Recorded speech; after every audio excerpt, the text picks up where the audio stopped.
Lundi soir au Stade de France, l'équipe de France s'est imposée 4-0 devant l'Islande en éliminatoire de l'Euro 2020. Alors après le 4-1 en Moldavie, l'équipe de France lance très sérieusement et avec ponctualité sa campagne d'éliminatoire qui va la mener, on n'en doute pas, au championnat d'Europe 2020 éclaté sur plusieurs villes européennes. Il n'y a pas un seul pays organisateur.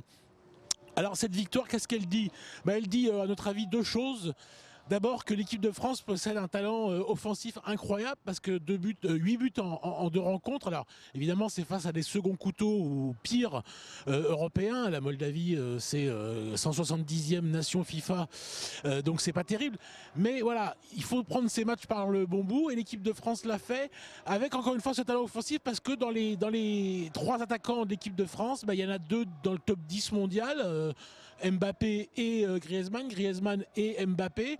Et puis Giroud, qu'on oublie un peu trop souvent, il vient de battre Trezeguet, il est 3e meilleur buteur de l'histoire de la sélection française. Il est toujours là malgré son faible temps de jeu à Chelsea, donc ça c'est assez remarquable de sa part.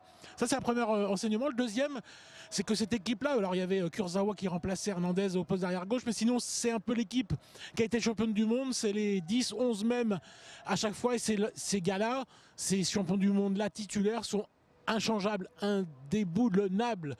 C'est vraiment une équipe de talent immense. Varane Umtiti en charnière centrale, c'est fort. Umtiti a même marqué un but, il a encore cassé la démarche. Pavard, quand il retrouve ses centres, c'est un danger constant. Pogba, Kanté, Matuidi, franchement, au milieu de terrain, on ne fait pas mieux. Pour les autres, pour ceux qui sont à la fois remplaçants ou ceux qui espèrent intégrer la liste de 23 régulièrement, ça va être très très difficile parce que les champions du monde ont encore de l'avance.